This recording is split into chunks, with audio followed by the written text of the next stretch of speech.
Welcome to the One Step Journey podcast, the official kickoff of season 2 of Coleton Jeffrey Harper. Thank you for tuning in. This is just, wow, I'm just like, absolutely amazing. This is crazy. I don't even know what to say right now. We want to just appreciate everyone for tuning back in, and we had some exciting news we shared last week on our Instagram, and Jeffrey and I, it's been couple months behind the scenes, and even with Tina, of like making a pivot into the official One Step Journey podcast. Just diving a little bit deeper into what we want to do with the platform. Yeah. You know, we did it for 40 weeks and we're like, you know what, I think that we've outgrown and we've grown up a little bit as we've been doing this.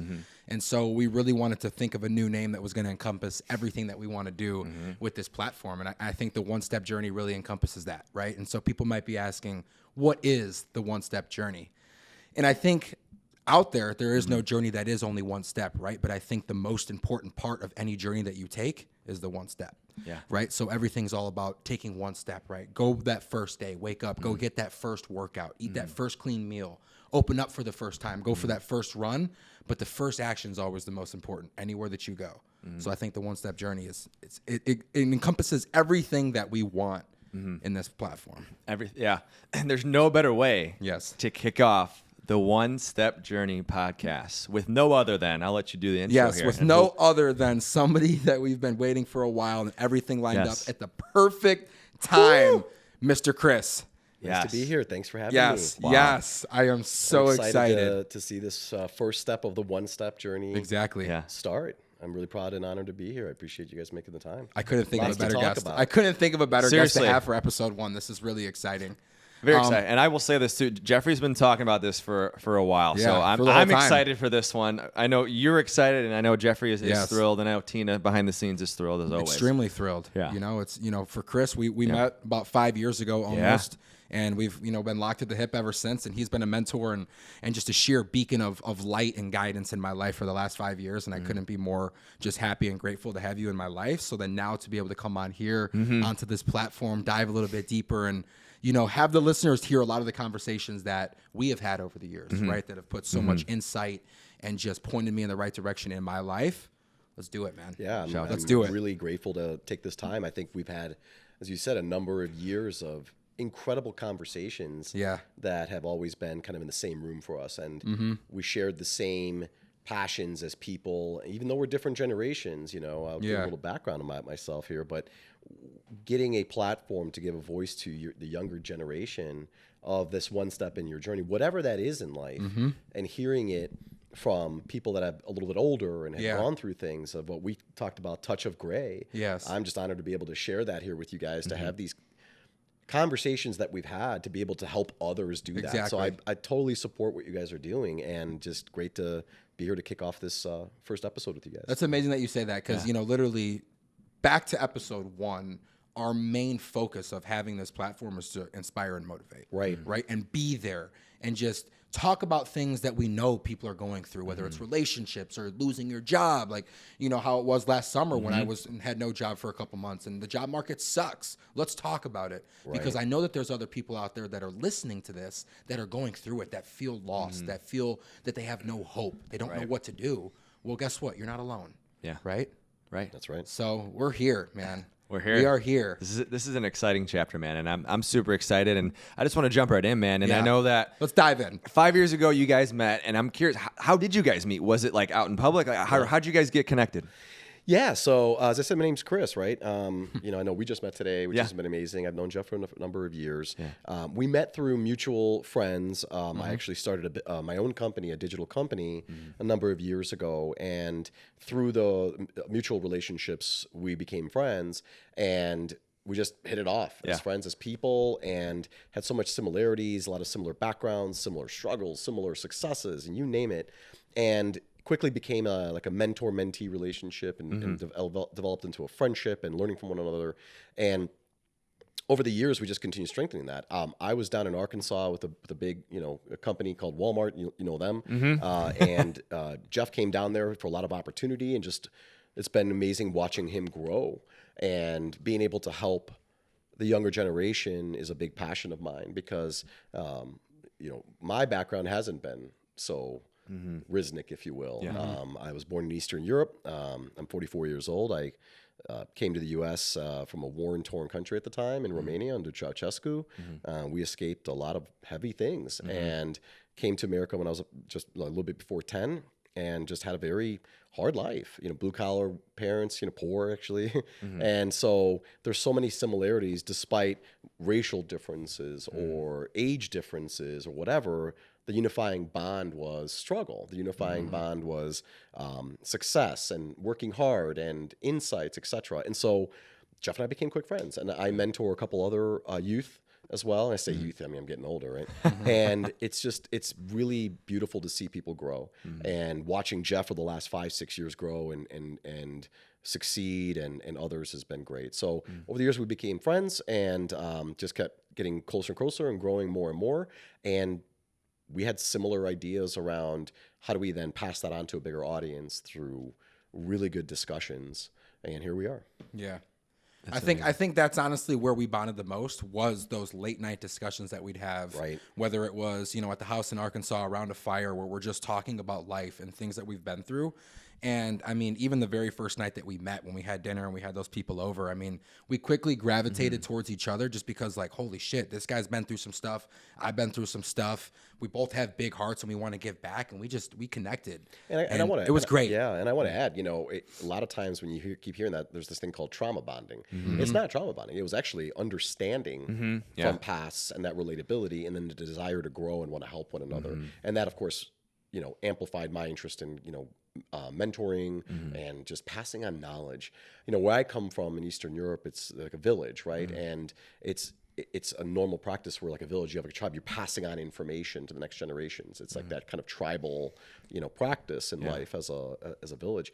And it was really nice to like see younger people want that. And I think as you start getting older, it really is incumbent on you to start passing down some real discussions and real insights. Because as you guys know, in today's generation, today's digital media, everything, with podcasts, which are doing really great, no one's really talking. Yeah. No one's like really talking about real things. Either they're too scared to, they don't know how to connect, or they're afraid to say what's on their mind. Yeah. Yeah. 100%. Yeah, I agree. And I'm curious though, and I apologize if we kind of touched on this already. So you mentioned that, you guys connected, you wanted to be, kind of a mentor. Was Jeff one of the first, guys that you met that you mentored, or were you mentoring other people at the time, or how did that become a thing? Yeah, I was mentoring a few others, other younger folks, but with Jeff being down in Arkansas and other mutual contacts, it grew for faster and faster and much more relevant and the topics, etc. But yeah. That's awesome. I mean, dude, he's underselling it. This dude literally helped me so much because, I finished up school in 2019. They don't really teach you what you need to know and how to really survive out there in the world, man. I mean, they didn't teach you about LinkedIn. They didn't really teach you about how to format a great resume. They didn't really give you any interviewing skills, right? That's something that you got to learn. And so when I first moved down there in 2019, I didn't even have a LinkedIn. I had a job at a banking institution down there, right? And I was, doing my job. I knew it wasn't gonna be forever and I wanted to do more with my life. So he really helped me put together a LinkedIn profile and how to really format an extremely attractive resume and helped me with interviewing skills to interview for better opportunities. I mean, he really helped lay the foundation on what happened in my life over the next 3-4 years. And what it really stemmed from, I mean, I totally agree with what he's saying. I mean, as you know, I have a son and he's Nicholas and he's 18. He's graduating high school this year. And, I can attest to that. They don't, while these schools are great here, they don't really teach them basic life skills. And part of the genesis of all this also was I had this concept called Life's Garage, which, growing up, all the tools and lessons were in the garage. Yeah. Life's Garage, right? And, we teach kids about all these other things that may or may not be useless, but we don't teach kids basics, right? Yeah. And, when I was working for Walmart down there in corporate, I had this idea where what if we put, these small, like 5,000 square foot fish bowls within stores and think of it like a small little, like home ec / shop class kind of thing, whatever, where you have like this menu of options. Parents can drop off kids, and you could teach them basics like what's a checkbook. Yeah. How to do laundry, how to use a tool, how to write a right, resume, and it almost took off. I pitched that idea, and so through that kind of stuff, matched with like what Jeff was like looking for, and I was like, man, this could be a great opportunity to start kind of practicing that, right? And here we are. And so, when Jeff was down there, I said, you know what? There's so much opportunity down here in Arkansas. Come down here. Right. And a lot of younger folks, guys and girls, anybody, were coming down there because it was blown up down the Heartland. Right. And endless opportunity. And next thing you know, Jeff's, hustling, grinding away, busting his butt. And he gets a big opportunity in tech consulting and in recruiting. And next thing you know, onwards and upward. Right. And sometimes it's also about that little break. Yeah. It's just that. Speaking of the one-step journey, sometimes it's all about that first step in everything. Everybody needs that first step of help. Everybody needs that first step of help within yourself or externally. So it's totally aligned with your thesis 100%. here of one-step journey, and then the things we're talking about with Touch of Gray and the knowledge passed on to take those first steps. Yeah, that's crazy. Well, it's almost like too. It's like you work for a year. There's no results. Work for another year, there's no results. And then you get to year 3, 4, and 5, still no results. Year 6, boom, it takes off, and it's like overnight success. Right? It's almost kind of like what sounds like that kind of process was for Jeffrey down there, which is awesome. And I kind of want to piggyback here a little bit. So how long had you been in Arkansas at that time before you had met Jeffrey? I would say, about 6 months? Yeah, it was 8 like months, six something months like that. So you were just relatively new to Arkansas then, too. For the most because part, a lot of people don't realize down in Bentonville, there's Walmart headquartered, and there's Tyson and JB Hunt. Right. So That's there's right, a JB Hunt. shit ton, Yeah. a shit ton of opportunity down there. University of Arkansas. Yeah, University of Arkansas was exploding. half hour away, cheap. Yeah. Like the very first house that me and said person got was 2,500 square foot, and it was 1,600 a month total. Yeah, it was literally amazing. with a backyard and a garage and everything. I bought a beautiful house there. It was before the boom. Oh, my 5 gosh. minutes from the corporate headquarters. It was this tree house style, and it was $232,000. Taxes were like $2,000. Now that's all changed, of course. Right. But right. Wishful thinking. Right? It was a different time back then. But it was amazing. It was like the perfect setup for the first step. Yeah. Right, as we talk about. And I got my big break. It was a watershed moment when I got recruited by Walmart, and Life-changing. Yeah, it was life-changing. I had one of the greatest experiences there, actually. Still friends to this day for a lot of my executives there and colleagues and peers.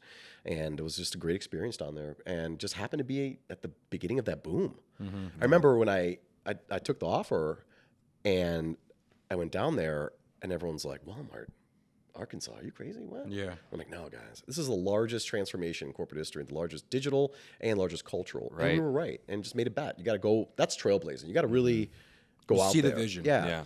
And so getting back to the one step, that was my one step down there. And then I saw Jeff's first step to come down there. I said, trust me on this. And Because when I met him, I didn't he live is. there yet. I was down there visiting. That's right. Yeah. You were. I was just down there visiting Mm-hmm. in the summer. It was like July of 19. And he was like, you know what? Like, you got to come down here. it's like a perfect incubator for the next generation. Yeah. And you fast forward now, this was years ago now. You fast forward 6-7 years now, and everybody wants to be down there. It's blowing up. Yeah. It's unbelievable. And we just, it's all it was about. the that- perfect time that's to be right. down there. It's all about your first step, as you guys talk about, but it's also having the wherewithal to take that first step and to believe in whatever that is and be able to see it before it all happens, right? Right. And we did. And it took fucking stones to move down there, bro. I literally remember you had saying that. $500 to my name, no job.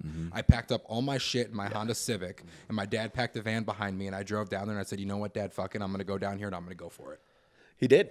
I mean, I was witness to it. That is quite the story, and that's the pride that I have as a friend, as a mentee, of like, man, I saw his journey, and that's inspiring to me at 44 years old, right? Because the one thing in my life constantly, and I've had some ups and downs in my life, and and you always do, right? Sure. Is you always stay hungry, right? And when you see someone like that that's hungry and wants to succeed and wants to put that effort in, is not constantly privileged with things and taking things for granted, you want to help that. You should. It's our duty as we get older to help that, to help the next generation 100%. with your first step. Yeah. I think one of the reasons why we clicked so well is because something that he was constantly saying in all of our conversations was everything earned. And it was something that really resonated with me because everything that I've done in my life, I've earned. And you did, absolutely. And not many people out there, I mean, obviously everybody needs a little help. Not everybody can do everything by themselves. But when you really have to like make it by yourself, right?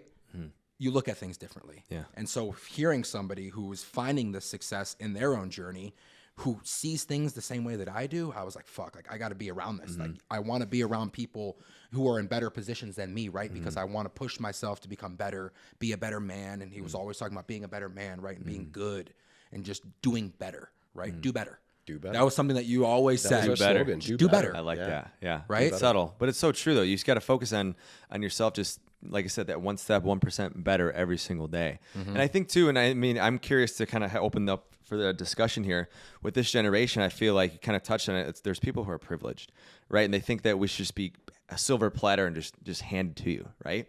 But I also feel that doesn't teach a lot of, skills that we need to be as men in today's society, whether it's, grit or perseverance or adversity. Like that doesn't teach you anything when we're just given everything, right? So I think that it's important that we do have that hardship, right? And we go through the mud per se, and we're able to kind of be drug out of the mud, and then we can share our story. Yeah. But then there's the double-edged sword where it's like you share your story and people are trying to bring you down. But they don't understand your journey. They only see what the success was, right? It kind of goes like we talk about with Tom Brady, right? And the dynasty, right? Yeah, the documentary. The documentary. I don't know if you've seen that. It talks about Tom Brady, and there's a lot of shit that I had no idea that was going on behind the scenes, and he had to show up in front of the camera and pretend like all that shit didn't matter. Just keep smiling, keep the blinders on, and go win fucking literally football games. That's what he did. And he did. And people love to hate on Tom Brady because of all the success he has. That's a prime example of, you battle adversity. No one knows what's going on behind closed doors. It's you, yourself, and you got to keep fucking pushing. You got to show up for the man next to you and just keep elevating to earn whatever it is that you want to earn in life. Well, it's interesting comment. No one knows what's going on. I think part of the challenge of this generation is everybody feels like they need to let everybody know what's going on. And, I grew up with some really strong women in my life and men and, old school Eastern European people, that had great sayings. They didn't say a lot. They could say 2-3 words, and in your head, it said 1,000 words. Yeah. Right? And so when we talk about that, of course, it's as old as time when you say people can be envious or whatever of your success or this and that. What did Batman say in The Dark Knight? You and I always quote. He said, either you die young a hero or you live old enough to find yourself become the villain kind of thing. It's like, and that's a loaded statement. It's like you could do something for 20 years, eventually just freaking hate it, right? Right. Or you could become really successful, but no one sees the below. But if you early, then everyone sees it. You get the idea. For sure. Yeah. But I think it also starts with another adage, which is if you got something really good, keep it quiet. But what I said a second ago, the problem with society today, not just a generation, is everybody has to let everybody know about things. So you're almost like asking for that kind of attention eventually. Right. So that's kind of one of the areas that, as we've talked about numerous times, Jeff, around humble. Humble, don't be a humble brag or anything like that. Just be humble, keep your head down, keep working, share the success with the people that really love you and care about you, and focus on that. Yeah. Yeah. I think it's powerful too because then people get jealous, right? Was that what you'd say? If you kind of share too much with some people, they may feel jealous. Yeah. Or what's your perspective on that? I like to give people the benefit of the doubt, and jealous may not be the right word. Yeah. Right? I'm sure there's some. Absolutely. Sure. Envy, jealousy, sort of similar, slightly different. But I would say sometimes people just struggle with their own lack of success, and maybe they might not have the best intentions with your success. The reality is this: you get old enough, you realize there are bad people out in the world. Yeah. Right? That's just, anybody says otherwise, you're kind of a fool. Yeah. Right? But sussing out who's really there, I call them brackets. Yeah. Like Jeff's in my bracket. You get to know someone, it's like a core of onion, right? They call it the core of onion or a bracket. At the core is the people that you trust, not a stone unturned. As you go layers out, it's further and further, no less, they know less, right? And you got to really know how to suss out who gets into the brackets. There usually is not many in life. My grandfather said something to me that was so impactful. He said many things, but as it relates to this one, he said, you have as many true friends in your life, like true friends, as you have fingers on your left hand. And that's if you're lucky. That's the brackets concept, right? Yeah. And so you have to suss out those people. Like I want to believe that's not that many people, but there are. Right. And to just be able to know how to focus on the ones that matter and know how to be able to be smarter and pragmatic about figuring out those that don't. And then you handle them as they come.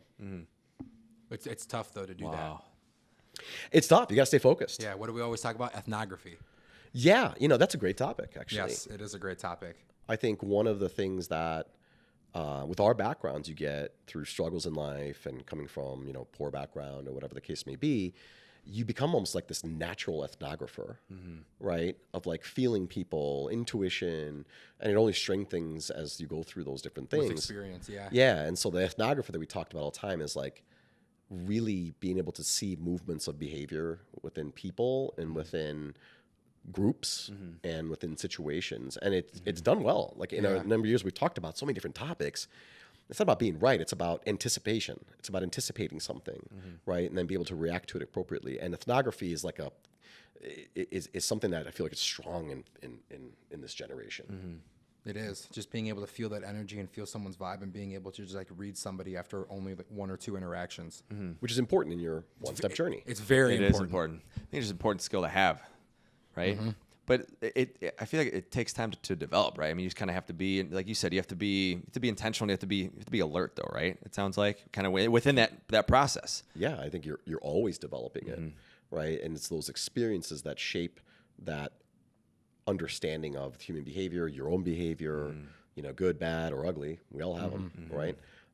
So I think that's one of the strongest areas that helped us understand, even though we're totally different generations apart, for sure, to still come in the middle and connect. Yeah. In all of our steps. He's seen my one-step journeys in different things. Yeah. Comebacks, successes. Watershed moments. Dark moments. Absolutely. We all have them. Yeah. Right? And to be able to have someone in your bracket and also understands that kind of ethnographic approach to life and the behavioral understanding to such a degree shows how you can really come together and even be ages, 15 years apart, but communicate so clearly. So clearly and have such deep conversations. That's right. But at the end of the day, he's a Falcon. He is a Falcon. He went to Wheaton North. Did go to Wheaton. Let's go. All was great in '98. That's right. True story. I don't know. I don't think Jeffrey was born in '98, right? No, I wasn't. No, in '98 I was. Yeah, you're I was still born in wiping your 96. ass. Yeah, that's all right, though. My dad was wiping my ass in '98, though, for sure. Can we talk about the '90s? Because I'm obsessed with it. Since we're talking about high school and Falcons. Let's do it real quick. Let's do it. I mean, I'll tell you, it was arguably, it's debatable, but naturally decade? I'm biased.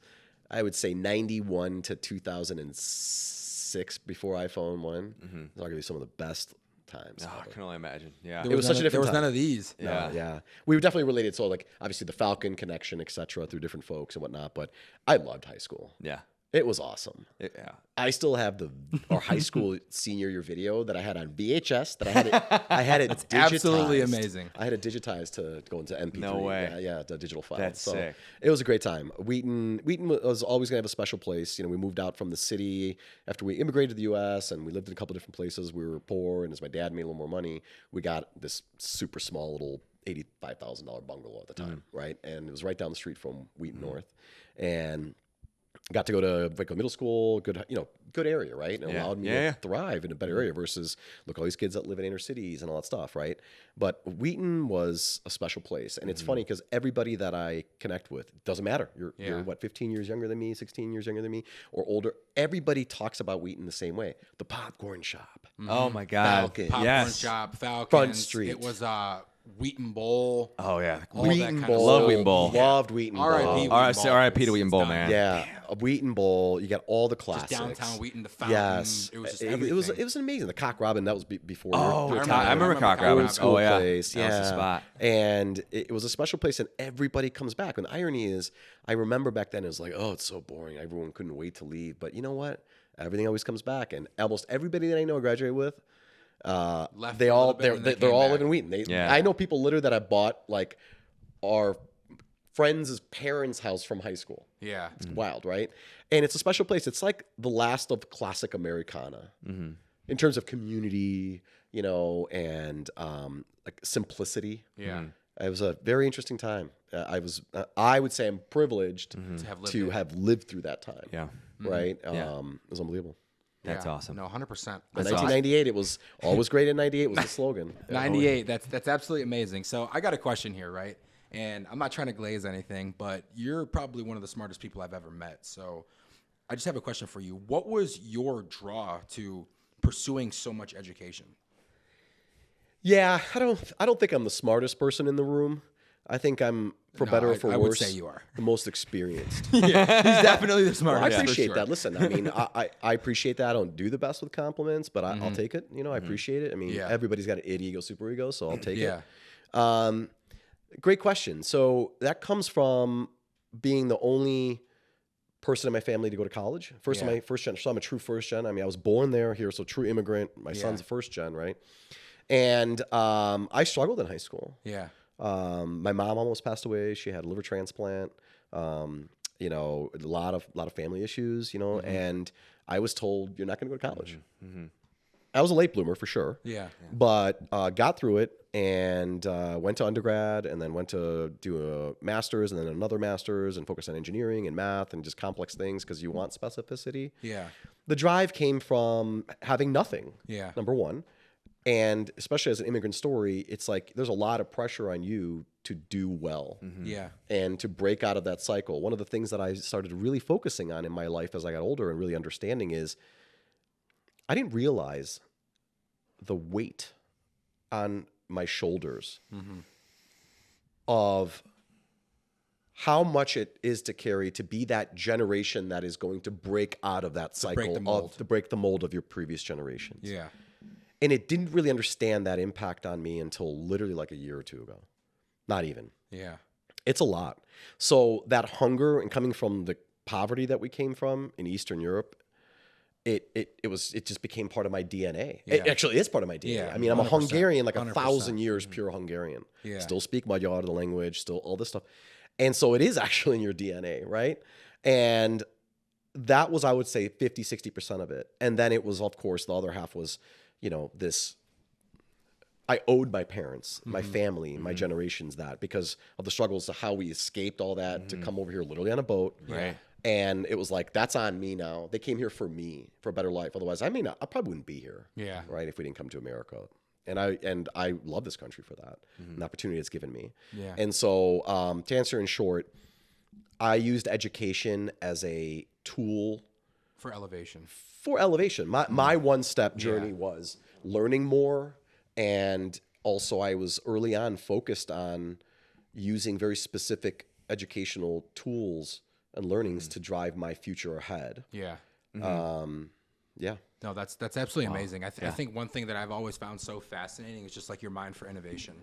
It's just continuously trying to push the needle. That comes from, again, it's always going to come to the background, right? Like it comes from, I call it industriousness. Yeah. You know, it's like when you come with nothing, you're forced to innovate. Yeah. Right? You really are. And then if that's in your DNA, then that's just a natural fit. And I knew early on, you know, I went into building products, you know, as a product leader. And I love it. I love building things, right? I was a tinkerer, Life's Garage, right? Yeah. And my one-step journey was when I realized that, I took my first step. Yeah. And part of that was education. Despite people were like, you don't need another master's, this and that. I was like, well, I'm going to do it though, because I believe in myself.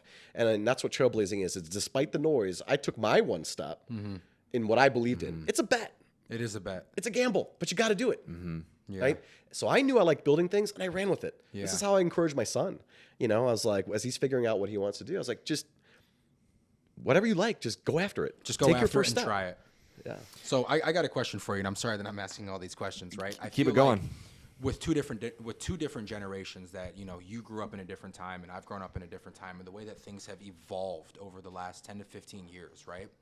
What are kind of your thoughts on college nowadays, right? If you're not going into like traditional STEM, right? Whether it be healthcare or being engineering or all that kind of stuff, what are your thoughts on college now? Because me personally, I think it's kind of bullshit. Before I go into that, I'll give you another example, because that was a great question before too, is like why so much innovation, right? Yeah. And I want to really emphasize that. Like, you look at my partner, Rachel, right? Love of my life. She comes from a very similar background, right? From Michigan, kind of a farm, you know, country lifestyle, etc. One of the smartest people I know, right? Same common denominator, right?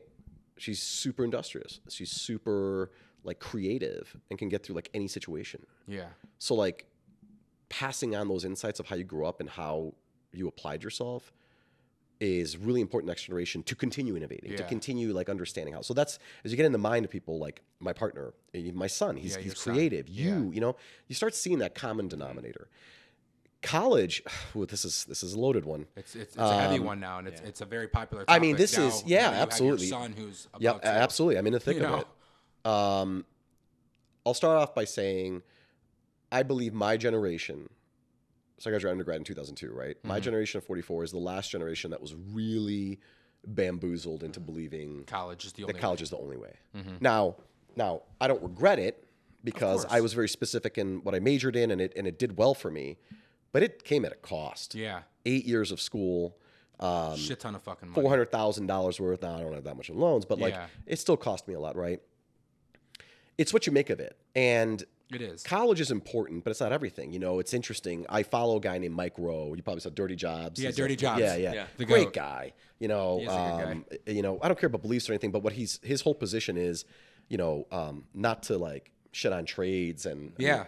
this whole middle class in America since the 30s, 40s was built on building things. Yeah, like the blue collar. And since everybody went to college over the last 30 years, 40 years, it's like, well, who's building things? It's kind of fallen off. It's like Elon Musk goes, if we don't make things, we don't have things, Yeah. right? This is an interesting tone. Yeah, And I love it. so college, I would say today is important.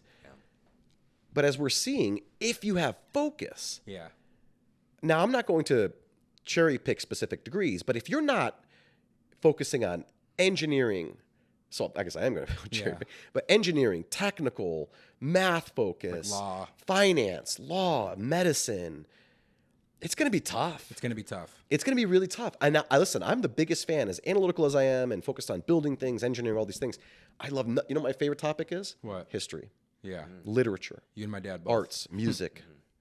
Yeah. Oh, Randy. We Yeah. had great conversations about that. So despite that, they're just as important. Unfortunately, they don't pay. They don't pay. And that's not why you go to college necessarily, but it also kind of is. It kind of is though, right? Because you're Yeah. learning to take your mind to the next level in hopes to go down a career path that's going to make money. I would say there's more pressure now than ever on the next generation, like I see my son, to decide earlier, what do you want to do? Yeah. Because if you're like, hey, I'm going to be undecided, I'm just going to get like a general like major in whatever. You're pissing money away. And you know, you do 4 years out of state somewhere and it's $35,000 a year, and you get out and you're like, oh, I'm working at, you know, Fucking Menards. I'm working at Menards because Yeah. and I just spent $150,000 on school For what? because I focused on whatever, versus like, oh, you have a degree in mathematics and you can go build large language models, and you know, you'll get hired and making Yeah. $250 minimum, you know, 100%. building AI, you know, machine learning algorithms, right? So like, what I feel bad about is like kids aren't getting that time to just explore and be creative. You know, in Europe and other countries, You do. you go 2-3 years before you even go to college. Yeah. Right? In certain countries, you got to go to the military for 2 years before you even go to college or anything, right? Yeah. Just to grow a little bit more and do things and experience things. So I would say colleges are under threat. They're at a real interesting crossroads because one, they charge out the back, Out the out the wazoo. ass, and two, you know, they've been spreading so many like majors, the spectrum of everything, but yet there's no accountability for success for kids out of that. Yeah. Sure, you go to top 40 school, yada yada. Get a big degree, yeah, you're that's gonna got get a it. good But that's, job. you know, 10%, right? I know. Yeah. So I would say not in short and long, I would say it depends. Yeah. You need to focus more younger, which sucks because you need to have some time to wander. And you got to really ask some serious questions about ROI. Treat it like a business. Yeah. It's tough. 100%. Because obviously, like college teaches, you know, the younger generations how to become independent and how to really focus in on your craft and be successful on your own, which is key. But at what price? Right? Because there's so Right. many graduates nowadays that aren't even working in their field, right? Like I studied finance and marketing. I went into recruiting for 4 years, and now I'm in aesthetic medical sales. To be It's fair, though, to complete fucking college, different. we always want to remember. We always say it to be Yeah. objective. To be fair, college, like that statistic has been there for a long time. Yeah, Like of 80, course, 85% of of course. people never Right. go into the thing that they majored in. That's fine. Yeah. College has always been another incubation tool Mm-hmm. from 18 to 22 to grow in a safe environment that's protected with the college and administrators and faculty and all Yeah. that, right? But it's just become something else. It has been. I don't even know what anymore. It's And- like, yeah, and I think with this economy and everything, with how expensive everything is, like the money conversations are really the ones that are needed to be had. yeah, and how much Right? stress is that, right? It sucks. Yeah. It's horrendous, and I yeah. And how do you focus on your actual quality of your education? Yeah. If all you're focused on is, oh man, 3 more years and I've got 100 grand in loans and I got to do this and that. Yeah, and I don't know what I'm gonna do Yeah. after. And by the way, have fun. Yeah, Right. Like you're young. Yeah. Yeah. Have you ever? I'm just curious. Have you ever had a conversation with your son about like COD or like a community college for a couple years? Has that ever came up? We're in the middle of that right now. Okay. Right. He wants to Yeah. go to Bama. Okay. You know, he needs to show a little bit of improvement. You know, to make that transition. Sure. So I love his passion for it. He is. He's probably gonna go to Shelton Community College. Good. He wants to get down there because 4 of his buddies are there and kind Beautiful. of crush the first year. They have a Crimson program there. You kind of like Holy Cross and Notre Dame. Yeah, You know, right, you right, could transition in first year. Yeah. And I said, there's so many paths. I was like, there's nothing wrong with going to Shelton, or if you stayed up here at COD and then transfer after a year or two.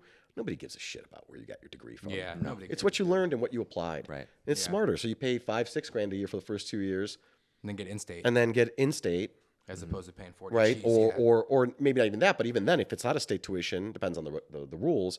You know, you're getting out of state for 2 years, not 4. Yeah. Right. So it's just being smarter about it. But you know, college is also about the totality of the experience. Yeah. So gonna say naturally, that. independence and Yeah. friends and learning That's how to right. manage your life and your social life versus the work. Which and you want to is have the fun, school. and all your friends are on their freshman year. You want to get in Absolutely. there, Ball games and all that and I kind of get stuff. it. But you know, unfortunately, times change in the sense of you got to balance that. Yeah. Which you should have. You're young. You live once, right? But also you have to take it seriously and figure out those options. So the short answer is, yeah, we do talk about that. We're literally in the thick of it right now and processing all that. Yeah. And I'm so proud of how he's leading himself and listening to those questions and using his resources around him. You know, we intentionally have set up a village. My partner Rachel, you know, his mom, you know, his grandparents. I mean, he's got a lot of love and support around him.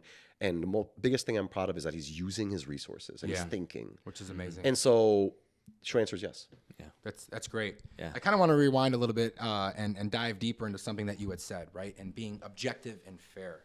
I think that's something that I've really taken from you, and it's really helped mold the way that I view situations, whether it be out in the world or things in my own life, right? Is standing in the middle, looking at both sides of the argument or the conversation, and hearing both sides, actually hearing and listening, right? And then being able to form my own opinion or judgment on that. Like, where did that come from? Because that's not something that a lot of people nowadays do.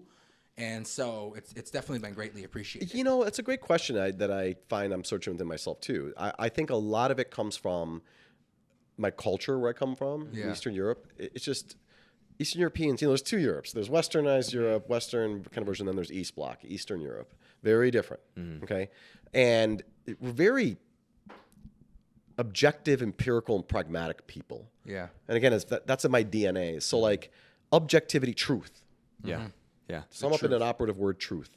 Especially when you come from those kind of hardships and, you know, like Ceausescu and the history of that, you didn't know what truth was. You know, you look at communism, you look at all that stuff, and just the history of these countries, the single unifying thing that people is ingrained in their DNA is like, we just want the truth. So F your opinions. I won't necessarily agree or disagree. It's just people just want to know what the real is. Yeah. And so I think it's ingrained. I think most of it comes from my culture, my background. Just your culture and the right. background. But I think a lot of it also, as I grew up, was shaped by. I've had a lot of great mentors in my life. Yeah. This is why I want to pass that same passion on Right. for others' first step in their journey, right? And I would say how the other half is you're shaped by your experiences, of course. Yeah. And so I think the other half would be that is people taught me the scientific process and focusing on the truth of something. Yeah. And coming to a middle ground of something, being fair, accountability. Accountability is exceptionally huge. important where I come from. Oh my gosh. No matter what, swallow your pride and ego, be accountable. Yeah. Be accountable, do better, own it.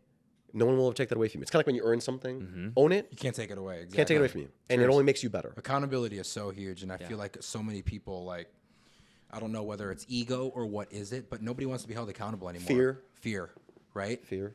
It's tough. But I think that there's so many people out there that can benefit from that. It's just being objective and fair. Stand in the middle, listen to everything, and form your own judgment. Find the truth, right? So many people are swayed by the Instagrams and the news outlets and the media and things of that nature. Like, do your own thinking. Read the articles, right? And kind of come to your own conclusion on what is the truth, right? 2 + 2 is 4. Your generation, the next generations are going to have a monumental task to sort out truth and information. Yeah. It's scary. It is scary. And I think that I fear for the next generations. it's It's ever scary more as shit. important to have these conversations we're having right now. And the One Step Journey podcast and Touch of Great, things that Yeah. we discuss, because as humans, because we have to talk about humans and robots and AI in the future, I think that this is going to become more and more valuable as humans to pass on this information like never before. I know. And the irony is we have so many digital tools and channels. We are on one right now. Right. Yeah. But yet we talk less. Yeah. If you know what I mean. Mm-hmm. You talk less. Yeah. I Like, get it. Do you ever see these on Instagram, like nostalgic 90s and nostalgic 80s, right? Yeah. And I mean, I'm a nostalgia. Going around whore, with like right? the camcorders Oh at the my high God. school. Yeah, and just like, throwback. And then there was this best. one like video clip, and they were like nostalgic throwback of like summer in like 1998. And it was like the morning dove, singing in the summer, grass, simple times, whatever. Radio on. Yeah. And there was this like really impactful comment. Someone said, they go, yeah, the morning dove stopped singing. And someone said, no, we just stopped listening. They're still there. Ooh. Ooh. Yeah, that hits, right? Ooh. And so I go back to what I just said a second ago is the conversations like this are going to be more and more important to have what we're calling actual discourse to getting in the middle, to actually sort out what truth is, to actually help each other and grow and be accountable for whether it's your first step, your second step, your 50th step, Yeah. is going to be ever more important. So it's ironic how all these tools and digital have removed us actually talking, and I'm using Yeah. the air quotes. But now if we do it right, we can actually maybe reboot it and use it to actually talk and connect. Yeah, no, 100%. I'm extremely grateful to be from my generation because I truly know that I was the last generation that really had to grow up before this, right? And Yeah. so being able Same. to see it, like I didn't even get a cell phone, and it was a slide phone until 8th grade, right before high school. My brother didn't even get a phone until like sophomore year of high school, and they were like slide phones. The first iPhone didn't even come out until my sophomore year of high school, right? And it was before Facebook and Instagram and all that was really relevant. And it's kind of crazy to see over the last like 10 to 15 years, everybody just gravitating towards this. And now what you see recently is people trying to get away from technology, deleting social medias, going to Montanas and Utahs and getting the fuck away from the big cities. I've said this for 10 years now. 100%. As someone who's been in technology 23 years, I've said technology is always 10 steps ahead of social norms. Yeah. So look at it like a hockey stick curve, right?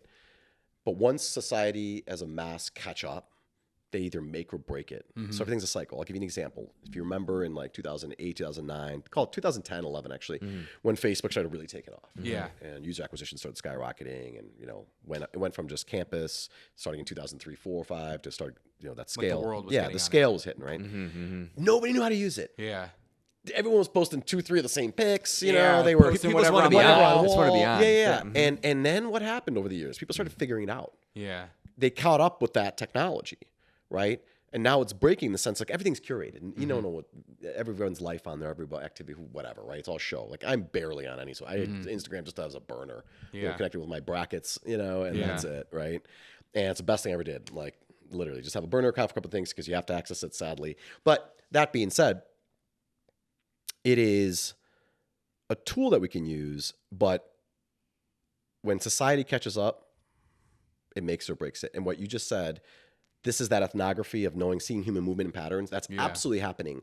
There's a website. What did I come across the other day? It was like dummyphone.net or something. It's like blowing up. They're like literally reselling. Like everyone's going back to like Nokias and stuff. Like slide right? phones. Yeah, Like, because all the people are fucking like, Instagrams and shit. you are so. It's so pervasive in your life that, as we all know, this is nothing new. All the studies are there. It's so toxic to our living, our being as humans. And so I'm happy to start seeing some of these trends, like homesteading. Right, like you said, Montana, out in the ranch. Like everybody now is like, I'm a mountain person. Yeah. It's like you didn't know what that was. That's fine. I'm grateful. That's for totally you. fine, Yeah, though, right? Because we'd rather have that than people just Everyone's absolutely going back on gravitating like towards the big self-sustainment. cities, So that's but- when you know something's coming full circle. Yeah. And that's when you decide what your first step is going to be in changing things that you might not be happy with, such as digital media or living in a city versus rural or whatever, or how you want to live your life. Yeah. It's been wild to see it over the last 5 years because we were having these conversations very early on in the beginning, right? People gravitating away from the large cities out to remote, more acres, more Well, and COVID privacy, just accelerated that, hearth. right. Yeah, I mean, COVID was that was wild, but it's been wild to see. It really is. Yeah, it's definitely been nuts. I kind of a question that was just popped in my mind. So I work in the schools, and kids are glued to their phone like it's no one's business, right? You have an 18-year-old kid. Is that the only kid you have, or do you have any other kids? So Nick's phone usage, he didn't get a phone until it was a little bit early, but not terribly. I think it was like 12 or 13. It was earlier than we should have probably. And again, we were like the first. Like he's the first digitally native. So to what you said, you're the last generation that grew up just before technology. Yeah. So Nick's 18 was born in 2006, right when iPhone came out. Things so yeah, and so we struggled with that. He's gotten better, but boy, they're on it all the time. And I mean, to the point where like I had to put screen time, like password protection in there so you can't access certain apps, whatever.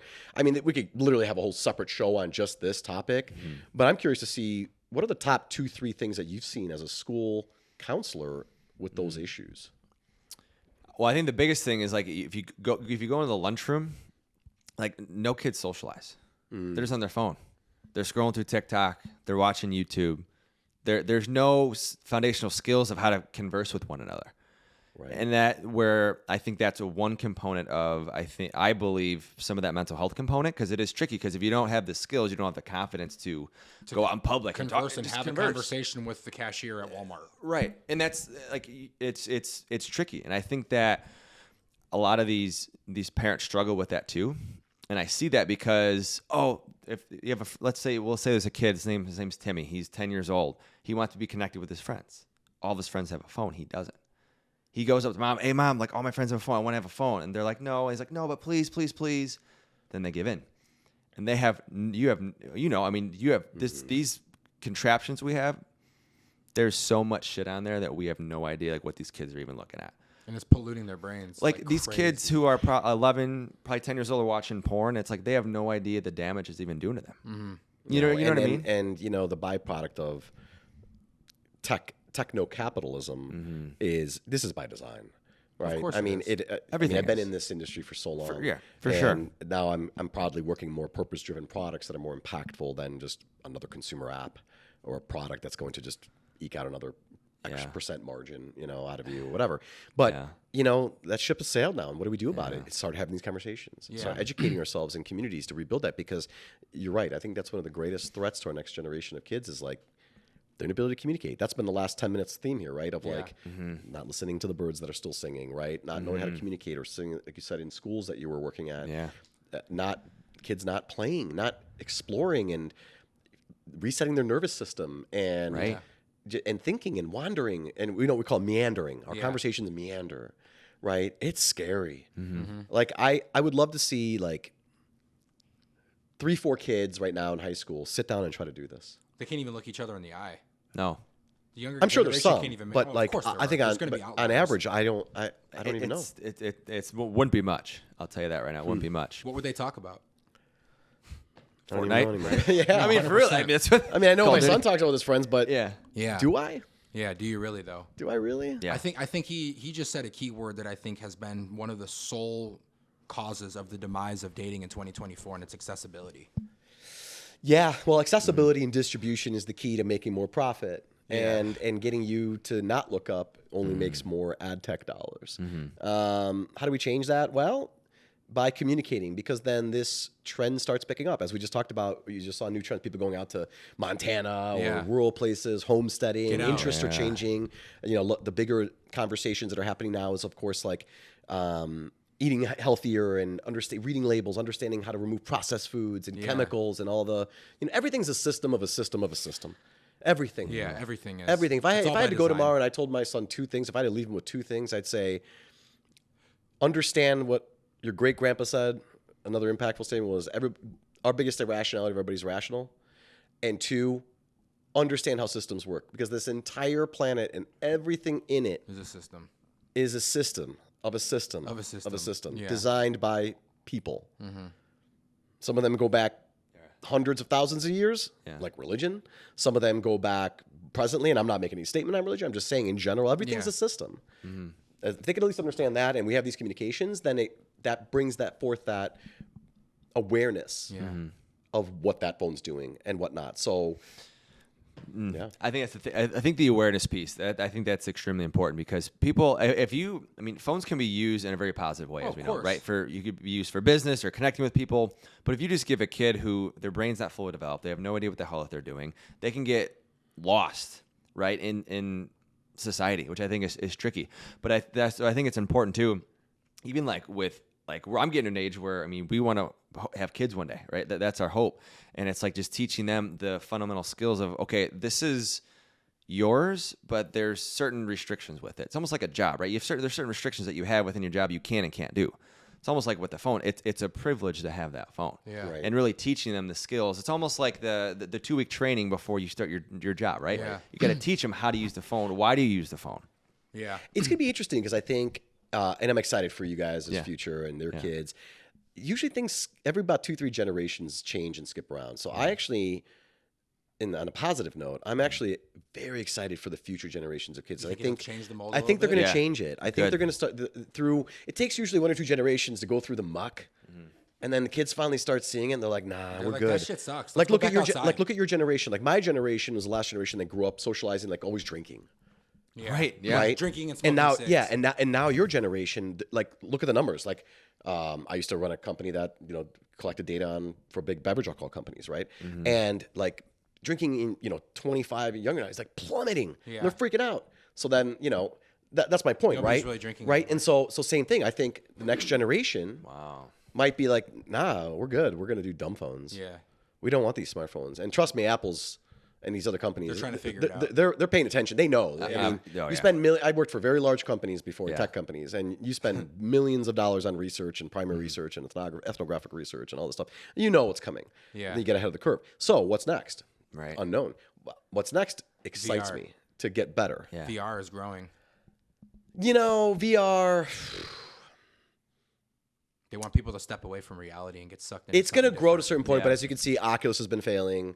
The new Apple Vision Pro 2 is Has that been right. tanking? Yeah. Oh, yeah. It had a it's big too wave much. at the beginning, but it's too way much. too much. It's everybody that says this is it this time. No, it's not. Well, they're biased because of course they're promoting the product. yeah. I just don't think it's there yet. I think the headsets, everything. I think in the next 10 years we're going to see something that doesn't require headsets, and that will be virtual reality, kind of like holographic. Yeah. That will That's turn really turn this room without having anything on you into that. Or like lay it like in a then it pod. will start taking off. But honestly, that becomes a scary proposition, a scary world. Like the That's a whole other Neuralink. conversation of VR. But in short, I don't think it's. I mean, the data's showing it. It's not Yeah. really taking off, and Oculus everyone's was been. terrible. It was Everyone's horrendous. It's interesting. I mean, it is pretty awesome. I mean, I did test the Apple Pro just at the Apple store recently. Yeah. It's cool. Don't get me wrong, but it's unnecessary. Yeah. So where does it Oculus stop? It made me so queasy. Yeah. It's so dizzy. So I'm I excited hate that about shit. your future kids. Yeah. 'Cause I think that they're going to do something different. Yeah. What that is, well, that's what we're all trying to figure out, because then you're going to capitalize it from a capitalistic perspective Yeah. on it. Right. But hopefully for the better. Yeah. Like I wish these younger generations could experience what we had when we were kids. I mean, like was you just- knew where everybody was when you saw all the bicycles out in the front. Yes, dude. Right? We used to go to the playground and we used to like, hey, let's meet up at Emerson. Everybody's on the bikes. Like that was the thing. And see, that's how you look at innovation. That's how you look at like 2-3 years ahead. That's what we do for living in product, is you need to look 2, 3, 4 years ahead of what's to come with pretty good certainty through your own eyes. The eyes are faster than data. yeah. Through your own eyes, but also data, et cetera, and experience to be able to predict and make that bet of what's next, right? And when you start seeing things, that's why I read everything. I Yeah. read and watch everything. I have Instagram, but again, it's just a read and Yeah. access. But like when you start seeing all those nostalgic accounts, program, that means everybody's yearning for that. Everybody wants that back. They want That means feeling. what's next? Dumb phones are coming back. Now you're seeing the data on dumb phones. So really, it's not rocket science. That's why I go back to, I appreciate your vote of confidence in my intelligence, but really it's just paying attention. The awareness. The awareness. It's really not even, there's intelligence and then there's smarts. But you right? have both though. Sure, I guess you could say that. No, I promise but you do. I Yeah, pride right. myself on the awareness, Yeah. the sixth sense, That's if you a big will. thing. Yeah. I think that's my greatest I asset. think that's one thing that you've taught me too. Is just being aware of what's going You're on. very strong at it. Yeah. You could sense it within Yeah. people. Yeah. I would say aware. I also think being curious too. Yeah, I think curiosity. curiosity I think is a thing that is not. I feel is not talked about enough, because how else would you know kind of what's going on unless you're curious about the data, curious about reading all the article? You don't know unless you want to know, essentially, right? You got to read everything. That's how you learn. And I think how you formulate your own opinions and thoughts. And I think the curiosity comes from that tinkering. And I was a generation that tinkered, like because we didn't have technology. I'd be in my room at my parents' house Building and I'd be something, working with Legos, or like literally I had like a closet full of stuff, and I would dismantle things and put them back together. So I think as kids we had more and more people in my generation and older that were natural tinkerers, that were naturally curious Yeah. Because you had time and space to be able to have your mind wander. Yeah. Versus right now, everything's telling you what to do. Yeah, 100%, right? And it's the groupthink. And you Yeah. have to be able to step away from the groupthink and be able to formulate your own path, the one-step journey, right? And I think when it goes back to the curiosity, you also have to be careful about what you're curious about because, as he said before, right? Sometimes the more that you know, the less you sleep. What did Albert Einstein say? I mean, that's very powerful. That's The more you know, the less you sleep. What did Albert Einstein say? He said, I might actually be quoting him wrong. Maybe it was someone else. I'm almost positive it was Albert Einstein. He said, whoever said, he goes, no, excuse me, my favorite author. No, it wasn't Albert Einstein. It was Ernest Hemingway. He's my favorite author. Ernest Hemingway all day. He said, I've never met a happy, intelligent person. Ooh, I never met a happy, intelligent person. Like someone that's really smart and really intelligent and knows a lot through experience, books, whatever. It doesn't matter. Yeah. He goes, I've never met a truly happy, intelligent person. Wow. I mean, again, adages last for eons because they have staying power, right? Yeah. So when we talk about things like ignorance is bliss, or the more you know, right? Yeah. To your point, it's not. You start learning a lot in life. You're like, geez. Yeah.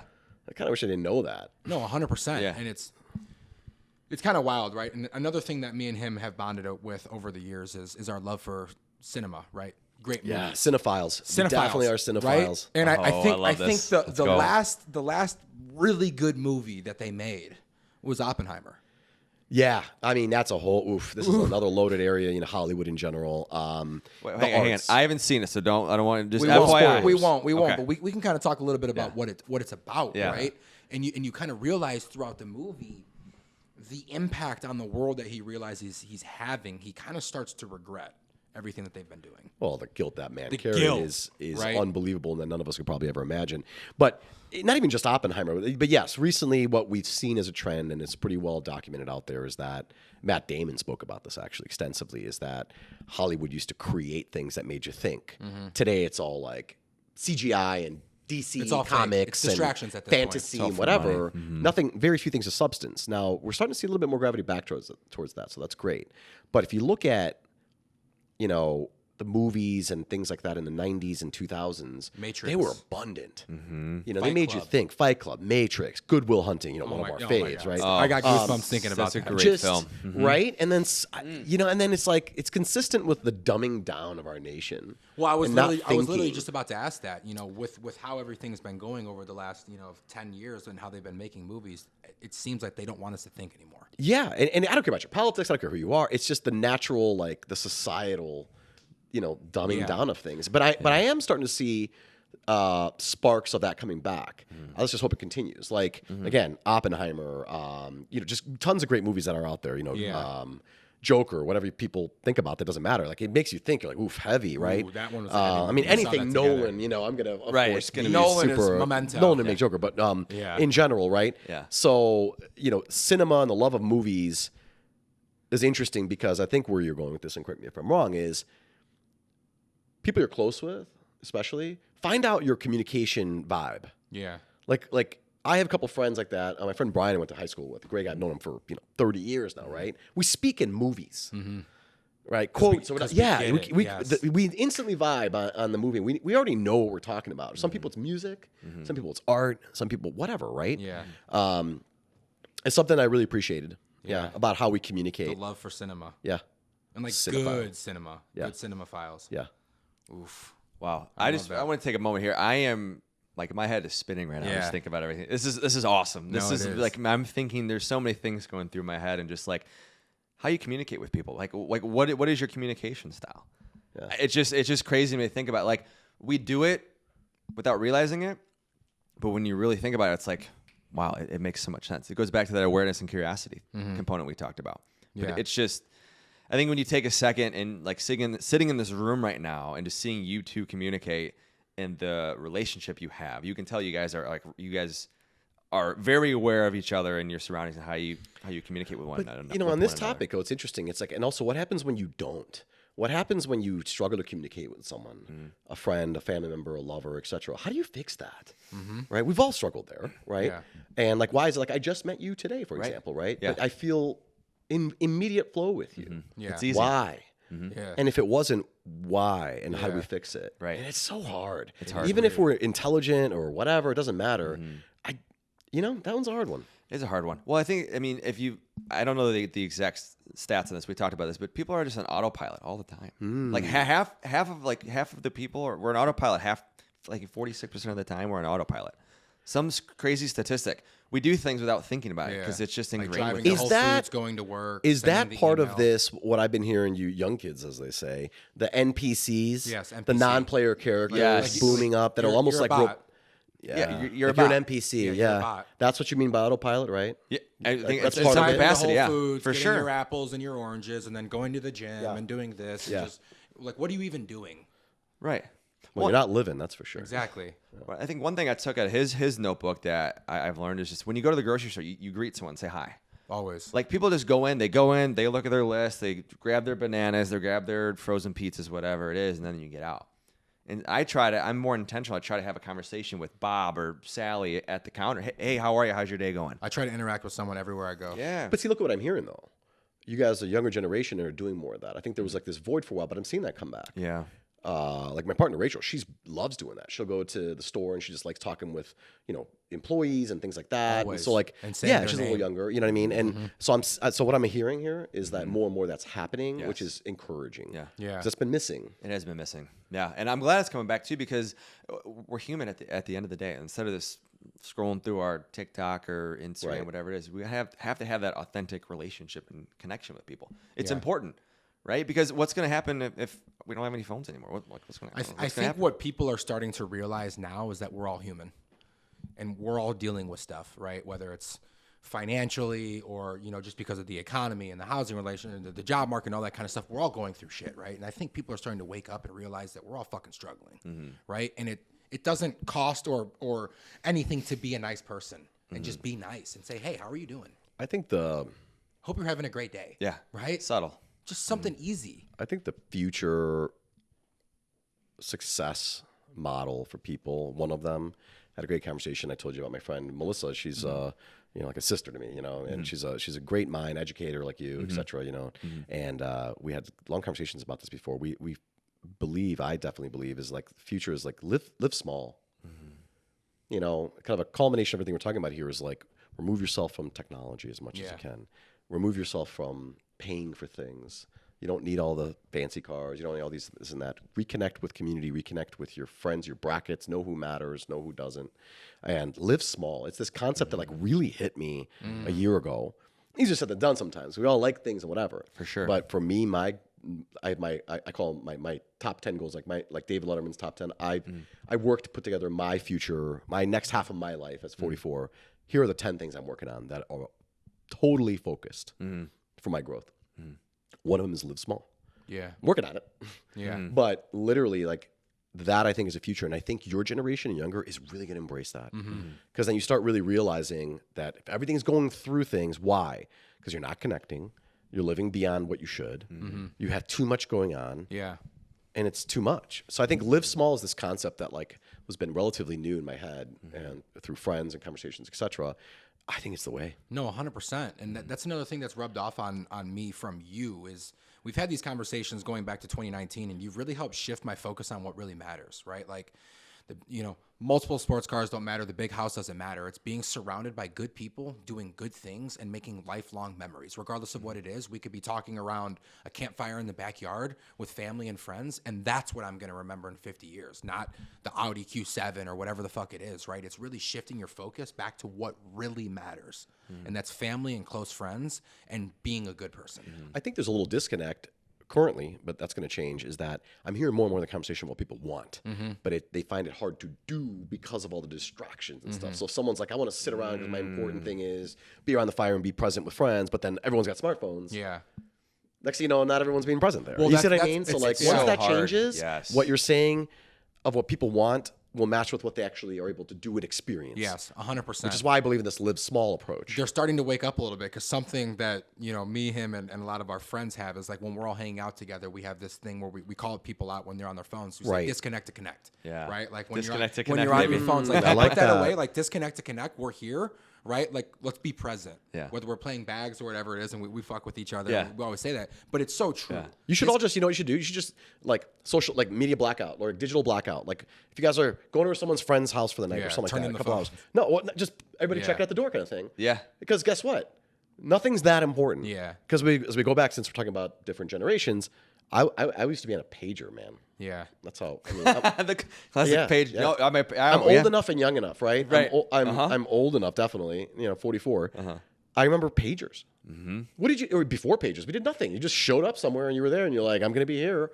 I'm going to be here at 7 o'clock I on gotta have my Friday. phone because what? Yeah. Because of Right. what? Because what? Like what? Something's not going to be able to tend to in 2 hours. So Yeah. I love that you said disconnect. Disconnect to connect. Got it. Disconnect, It's interesting. I like Yeah. that. Okay. Yeah. See that these are inspiring things to hear from the next generation because that just inspires me to be positive because it's like, oh, I see so much out there and that's being hurt and ruined by this stuff. To hear you folks talk about that and the next generation, it's like, okay, good. Yeah. Yeah. I know we're at about the hour mark right here. I got a question that I want to ask you. It's something that I had dropped a little bit of a nugget on a couple episodes ago, something that I struggle with, and I'm curious to see if you struggle with it as well. You know, somebody that we have similar backgrounds kind of coming up from the mud and kind of creating our things and earning everything, right? You have such a high bar for yourself. You know what you're capable of. Is it hard for you to celebrate small victories? That's a good one. Yeah. It is Vulnerably hard. speaking, and I always am, it's is. hard. It almost becomes autonomic. It is. And I think that's something that is part of my 10 goals. My number one goal is slow down. Yeah. Ooh. Yeah. Like- yes. Right. We pointed right at each other. Yes. Ooh. Yeah, it hits, 100%. right? It does. And all of us, because it all coincides with everything we just talked about on this hour, right? And living small, slowing down. So short answer is, I struggle with it. Some days better than others, you know? But I've gotten better this last year, you know, learning from my son and experiences with my partner and through you guys, my friends and everybody, working on it. Yeah. WIP, work in progress. Yeah. Yeah. It's What about hard. yourself? It's something I struggle with every single day. Yeah. It's like even just going out and just doing the things that I tell myself I'm going to do. I can't celebrate it because it doesn't always go how I want it to go. Or it's like I have such a high bar for myself. And we talked about it where, you know, one of my big goals last year after my grandma passed away and I kind of did it as tribute to her was running a half marathon. And I had a goal of doing it in sub 2 hours, right? And I was asking myself, if I did it in over 2 hours, would I still have been proud of myself? And unfortunately, the answer is probably no.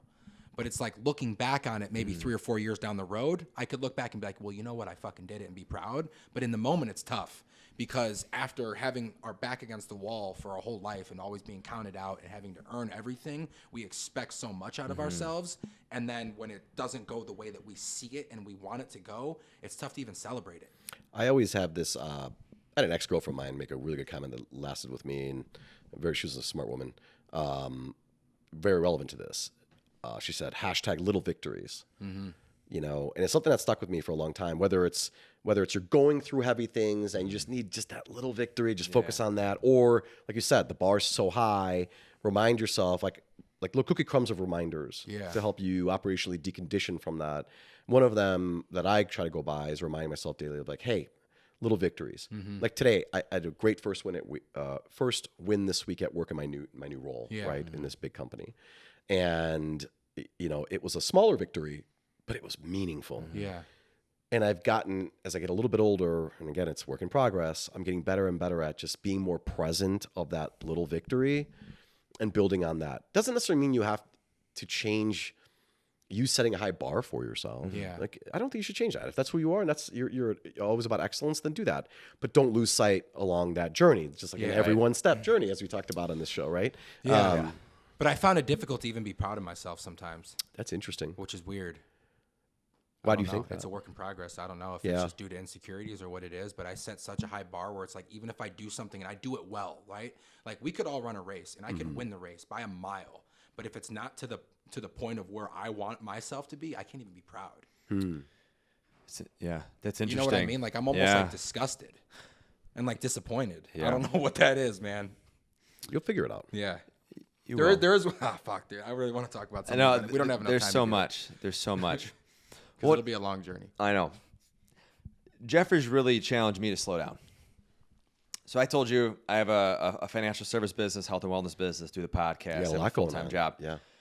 One thing I learned the last year, it's too much. Mm-hmm. And that's okay. And that is okay.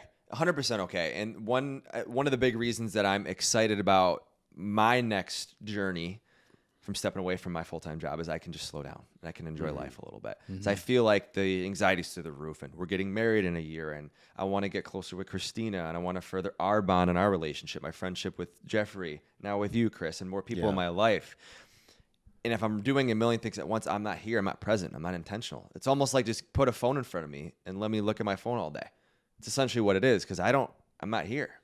We've all been so inundated with, and I know it's an overused phrase, but the hustle culture.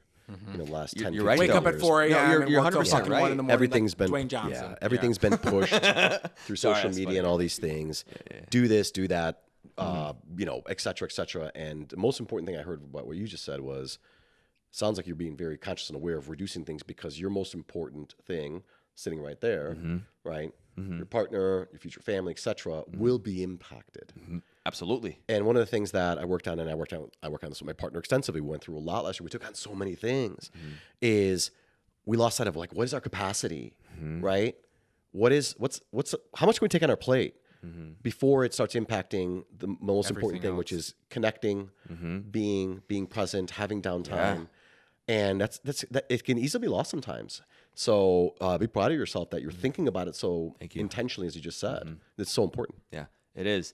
I was talking to my business partner, Adam, and one thing he said to me, he's like, man, I'm so proud of you that you're quitting your job, because if you would have did this for 10 more years, you and Christina would be divorced. Probably. And that shit hit. I was like, damn, I'm so happy I'm making this right now. I would. I mean, there's times now where it's tough. I'll admit it. Like, just trying to navigate so many different things, and then, trying to be there as a partner and fiance. It's tough.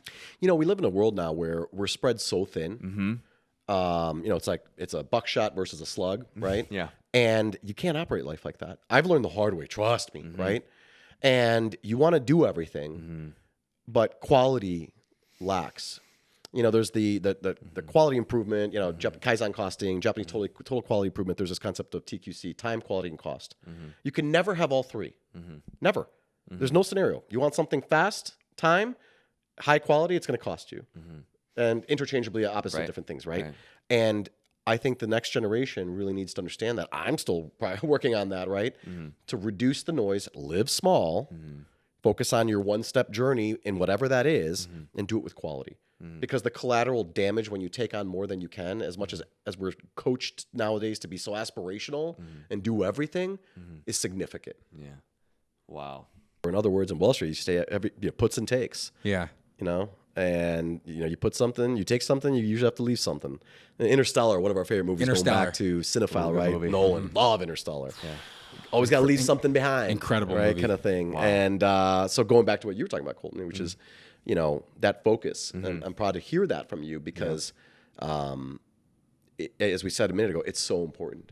We're all so stretched thin. This is why it only inspires me to continue this pursuit of this concept of living small. Yeah. Living small. But I think too, one thing as I'm pondering why I had this, more intentional and being more focused, is who I'm surrounding myself with. Because I do feel like you can be surrounded. We talked about this, right? You talk about if you're surrounded by 3 millionaires, you'll be the fourth. You'll be the fourth, right? If you're surrounded by 3 broke people, you'll be the fourth, right? It's the same 4 concept. drug addicts, you'll be the 5th, whatever. Right, whatever it is. You can use any, whatever.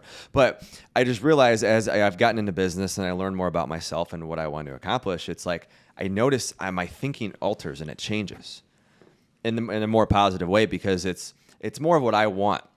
And I see it at school all the time, man. And there's people who are in the education system for life. They can't get out because they followed what they weren't aware of what's going on and trying to make in that next pivot or keep it up at times. You know what I mean? And I think it's difficult because there's one coworker in particular that every single that I ask how she's doing, and she always says she hates her fucking job. She hates her fucking job. And at some point, it's the same. It's a broken record. You just got to do something for yourself, right? Or stop and I hate to say, I don't feel bad. You're in your 40s. I understand you're not happy, but you got to do something about it. And then they're surrounded by others that are similar. So there's, sayings are great. There's an old saying for this: birds of a feather flock together. If you don't like that, then change your feathers. Not just the birds, but change your own feathers. Amen. Yeah, 100%. Amen. Yeah, it's just crazy, man. So Tough thing to do sometimes. It's very tough to do, though, and I think that people don't realize that. No, I agree. And everyone's circumstances, especially because you said that too. she's in her 40s, so she's probably been doing this for 20 plus years. That's all she knows. For She's sure. gotten used to the pay coming in. She's got a family. She's probably worried about shit, but she fucking hates her life. 100%. Sometimes you just got to pull the trigger and do it. Yeah. And it goes back to what I was talking about, the concept of living small. The smaller you live, the more control you have over life. More freedom. Because you don't have to be dependent on that job. You don't have to be bringing in a certain income. You don't have to. People don't realize that. It took me years to realize it. You know, it's because we're so conditioned. Less is more. If you want more control in a world that provides less control over your life and your surroundings, whether what you eat, who you're with, what you see, what's put in front of you algorithmically, etc., reduce all that noise. Right. Easier said than done, but the better you can do it. This is why I believe this is going to be the way. The more you do it, the more you start realizing how much more control it gives you over your life to get back to basics, the things that make you happy. Yeah. And I think I think to kind of get to that point of how you can, continue to pursue that is just spending time alone, learning about yourself. I think people are so scared to just sit in silence, myself included at times, because it's scary. Your mind wanders. There's so many things you're absorbing. There's so much content out there and everything. It's really, really tricky to just sit for 5 minutes or to meditate. Right. I'll give you an example. So I'm a big mountain guy. Dude, done lots of hiking, Montana Glacier, Sierras, you name it, right? And there's two specific experiences I can tell you about. They're similar to this. And one is we were in the Sierras. I was doing some big hiking, and it was a really long day. It was like an 18-mile day, and we were up at one of the passes camping for the night. And the silence was so deafening. It was amazing. And you looked up. I used to live in the city, downtown Chicago at this time. And we were gone out there for about 2 weeks. And you look up. I was so tired. Like, you don't know tired until you know tired. After that day, I didn't care. I couldn't even put up my tent. I just put my head down. I was pretty much passing out in a second. But before I did, I looked up and I saw the entire Milky Way galaxy in a way that I'd never seen it before. And I've seen it a lot of times. And it looked like I didn't know where Earth ended and heaven began. Right. And the reason I'm saying that is because when I came back to the city, it took me like 2 days. I had to be a recluse in my apartment at the time because the noise was so much. Once you get into like real silence and being alone with yourself, like I did that in Montana, many hikes, the Bob Marshall Complex, the Great Wilderness, the Glacier, right, the Flathead National Forest, etc. Being alone with yourself and your thoughts is one of the greatest advantages that you can have. And it's so needed for people, but it's so hard to actually attain anymore. Well, there's power in solitude. Yeah. And I think once you get used to that, you kind of realize how loud the world really is. Really loud. It's really fucking loud. Right? And I think after a while, just like when, you listen to music, for too loud, too long, people become deaf to it. They don't even realize, NPCs. How much, NPCs, right? They become bots. And seriously, they don't realize how much it's really infiltrated who they are and their identity. And now next thing you know, like they have no more control. Operational conditioning is a bitch. One of the things in product that you do, most people in product have a background like I do, psychology, math, ethnography, research, psychology, methods, experimental design. When these technologies, they by design, they exploit the very weaknesses of human psychology. Yeah. And that's your id ego, super ego. It's your dopamines. It's, the way you think, the way that we're humans, we're still monkeys at the end of the day, right? We're not that advanced in civilization. We've really been around 200,000 years, right? When you really think about it. And so not a lot changes. It took 1 million years for our frontal lobe to form, for crying out loud. Why do you think we're so much more advanced? Because we're in 2024. I'm losing my ears. Already almost halfway through 2024. Yeah. Jeez. And so these are interesting conversations that I'm hearing more and more. Getting louder and louder amongst your generation and younger, and it's so encouraging. Because as a builder who's been in this industry, it's like, man, have you guys seen that show on Netflix called The Social Dilemma? No, I need to watch it though. Yeah. Okay. So remember some of those early first couple minutes of the movie, and they're like, "I was so and so, employee number 3 at Instagram," and now they're all like virtue signaling how terrible it was. I'm like, yeah, but that was after you made your millions, and you knew exactly. What you knew damn well doing. what you were doing. Yeah. So I was exactly. I was reading that movie at the show up. Yeah, that's yeah. And as a builder of products, I can tell you right now, it's a total lie. It's bullshit. Like we know exactly what we're going to build. The difference is when there's money ruins everything. When you got hundreds of millions of dollars. It's like in startup worlds and stuff. You raise a couple $1 million, shit gets really real quick. Yeah. Real quick. There goes your brackets. Yeah. Yeah. 100%. Damn. That's crazy. Yeah, I was going to bring that up because we talk about technology. Because correct me if I'm wrong, that's one where they talk about the algorithm on like social, right? Then like Facebook or Instagram and everything, and how everything is curated to your liking. And you talk in the phone and you talk about golf, and there's a golf ad that just pops up. Yeah, that was a couple of years ago now. So imagine where we're at now with OpenAI and large language models that are the foundation to all these things, or natural language processing. These are all gears in the overall. Crazy, think of them as gears in the overall engine that have been now created, put together. The big engine that puts that on hyperdrive. Right now, you have the actual tools and capabilities like natural language processing to understand what we're talking about here now. That is digitized and that can be processed and that could be recreated, right? Or image generation, of course, and all these different things. Yeah, it's a lot going on out there. It's honestly kind of scary. Like I was on the phone yesterday with Wilson before he went to the gym, and he was, getting some things for his girlfriend, and he wanted to get something at Orange Theory, buy her like a 10-class pack. Literally seeing 10 Orange Theory ads today. Yeah, every YouTube device is phone listening. and all that kind of stuff. It's just every hardware is listening because I've said this for years. Software is only as good as the hardware. So I use an analogy by saying hardware is like the road laid out, right? And then the car is software. If the software runs out of road, you can't drive unless you're off road. But but I'm saying in general, it's like I should say a train and tracks. I should say train and tracks. Yeah. A train does not keep going if there's not track. There you go. Yeah. So that's why now you've seen like the NVIDIAs and processing power, computational power, hardware. The more hardware you put out there, like IoT or Internet of Things, okay, smaller and smaller devices collecting telematic data, aka information from everything's communicating, everything's chirping and talking and providing ones and zeros, right? And now you have that hardware proliferating everywhere because for long it was just software eating the world. Now it's hardware eating the world, and now the combination of the two, it's game over, man. Wow. Do you think that we're nearing quantum computing? Quantum, okay, so... How close are we, do you think? So quantum computing is a very complex topic. Yeah. Okay? I'll just say this.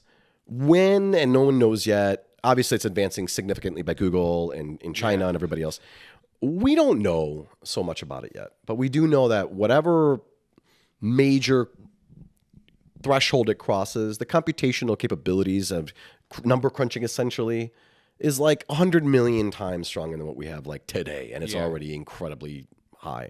So many unknowns. That feels just exceptionally complicated. But what we do know is the impact of it as we continue with it will be profound. Yeah, it's going to be crazy. Wow. That's just crazy. Man, I don't even know. So what's the next step in the one step? The next step in the one step. And I think that's, something you always have to figure out. Mm-hmm. The next step isn't always clear, but one thing that we do know is we just have to keep going forward. Mm-hmm. I again am happy to be here to have these initial conversations because again, this is like what I think is necessary between generations, as we talked about it a little while back ago, in expanding on those dialogues of bringing back some of those conversations that people really need. So it's gonna be interesting to see how this show evolves for you guys. I know it's really exciting. Yeah, I feel like we've covered so many topics on this episode. I agree. There's so much, and I feel like we barely scratched the surface too. I know. I feel like there's just so much more. TOG, Touch of Gray. Touch of Gray. I like that. It's incredible because I think I said this earlier, but growing up, I had a lot of access to my elders. Like it wasn't uncommon. Let's say at like 22 for me to have a friend that was like 37 or 40, tangentially or whatever, like at the gym playing basketball was, we both love basketball. Yeah. It's always been another like movies, another like common theme of like of bonding things between people. Like I met so many people at basketball, all ages. Half the time I didn't even know they were like CEOs of some big company. No one cares. You're just balling. Yeah. And it wasn't uncommon 20, 25 years ago to like have older friends or mentors. Today, it rarely exists. I know. Amongst a small percentage of people that are really realizing the value of that. But like it used to be this bigger thing where today it's kind of like, it's kind of weird. You're 44 and you're, 40 and you're like 23. But like, you guys are friends. Like it's kind of weird. Yeah. Why? Yeah. Why is it weird? Why is that weird? We're actually trying to help one another. And I'm also equally learning from you. Yeah. I would actually argue I'm learning more from you in so many instances. Yeah. Like how your generation's thinking, your experiences, how you view things. You start getting older, how we're navigating views change in a very different way. And so I want to keep up with with what mindsets are, and that's growth, right? So I find that is interesting. So I'm grateful to be here to talk to you guys and expand on that focus. Yeah. Well, I think it's important too. One thing I've learned in the last several years is, it's not always about, it's usually about who you know and like the connections and the relationships with people. And one thing that I've learned and I alter within my business is not being so money driven, but being more intentional and building relationships with people. Because that's what's more important. Money comes and goes, as we know, right? But actually getting to know someone from a genuine standpoint, I feel like is so powerful. And I never understood that concept. My partner, Adam, always told me, like, focus on building a relationship. Focus on building a relationship. And I'm starting to see that unfold right now just with more projects we have that are rolling out. Because it's so much... There's so much more of like a value add for someone when you have a connection with them. It's not awkward. It's just more authentic because you know them and you care for them and you want to bring more value to them as opposed to like a cold outreach, for example, because it's more challenging, right? It feels more transactional versus like organic and like actually just like relationship driven. 100%. And like I want to build relationships with people where it's like, hey, I'm sending you a Christmas card every year, or I'm sending you, a bottle of your favorite whiskey or your tickets for you and your fiance to go to a comedy show, something like that. Like I think that is so important, and I don't think kids nowadays understand that. It's scary because what you just said is actually going to be 10x more important going forward with everything we just talked about in technology and AI and robotics and all these things.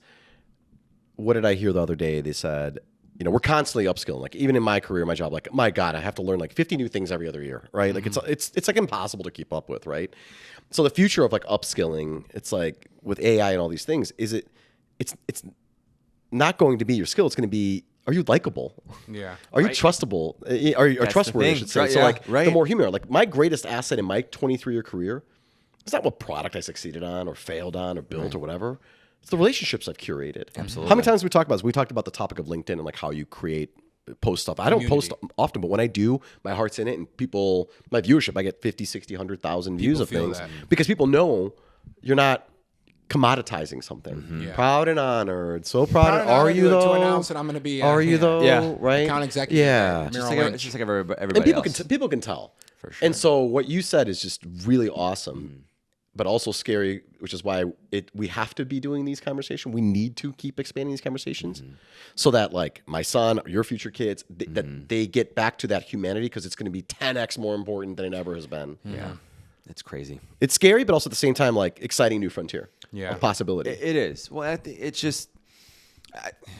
I want to normalize that because I feel like it's so, like you said, it's so transactional. Yeah. In like relationships. People want to rush things, even like with dating apps we talked about, right? Like that's such, within 1 second you can tell if you're like, you can't tell within 1 second right away. Like you can't rush the process. You got to get to know someone and enjoy it. To know somebody, converse, hang out, see the good, the bad, the ugly. I don't even know how your generation, or especially younger, hangs out. Yeah.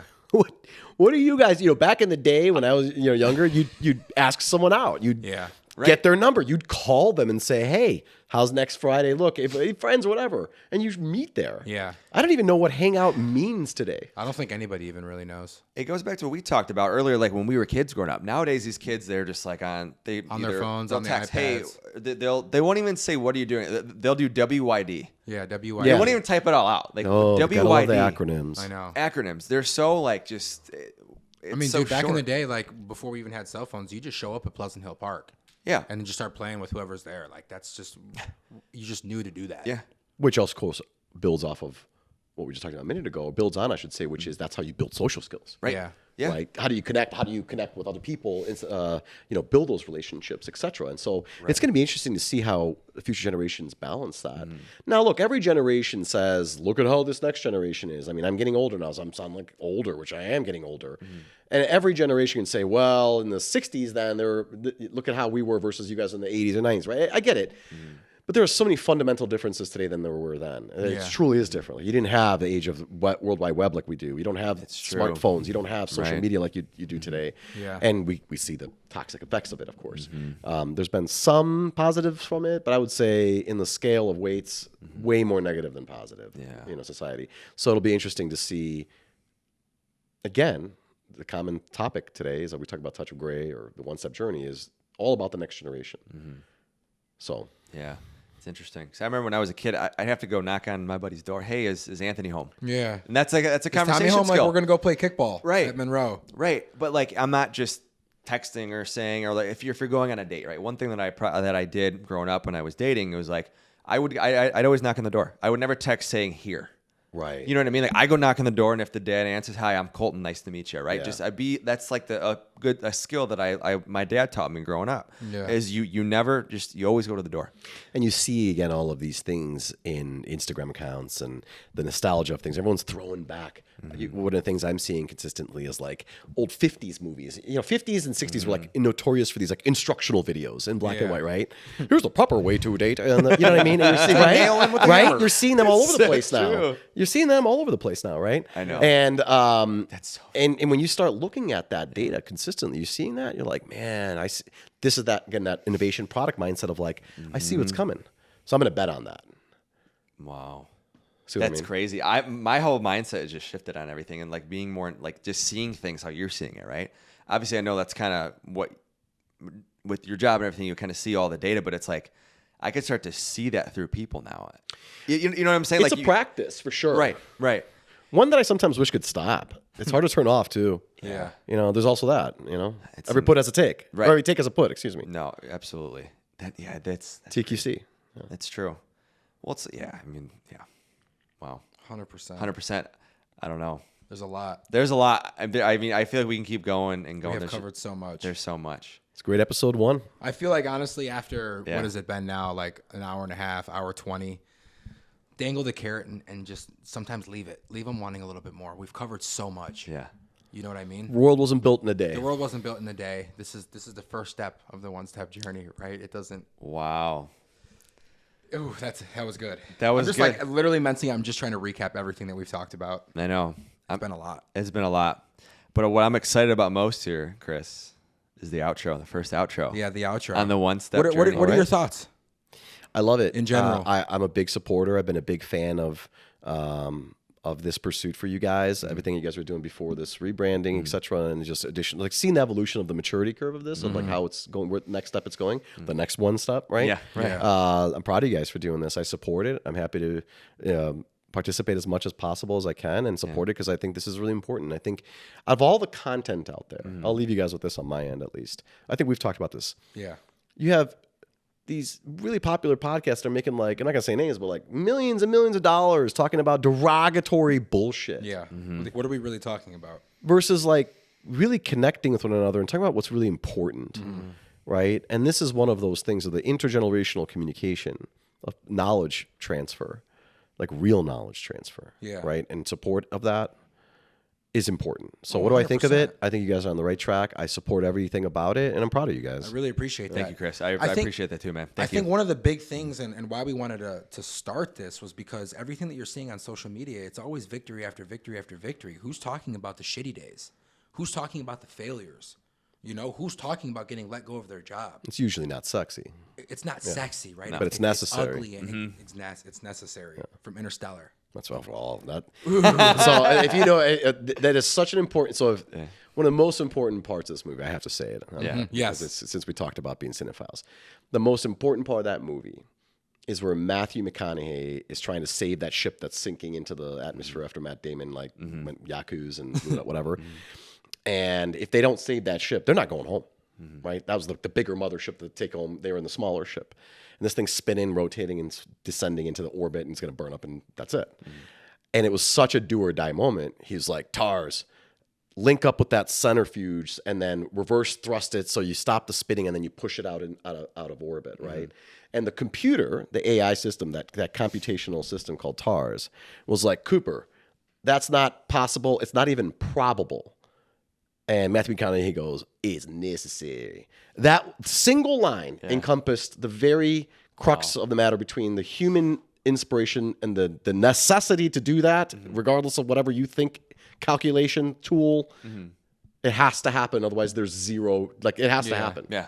Versus no other way. I think. Yeah. And so I think on that note, these kind of conversations have to happen, are necessary, as we talked about, the failures, the tough stuff, etc. 100%. I have goosebumps even just thinking about it, but that's absolutely amazing. As you guys always know, thank you so much for listening, watching, viewing, and subscribing. Thank you so much for tuning into the first episode of the One Step Journey and taking another step on this journey with us. As always, it's still going to continue. New episodes every single Tuesday. We appreciate the continuous support and love. Yes. Thank you guys so much. We'll catch you on the next one. Peace.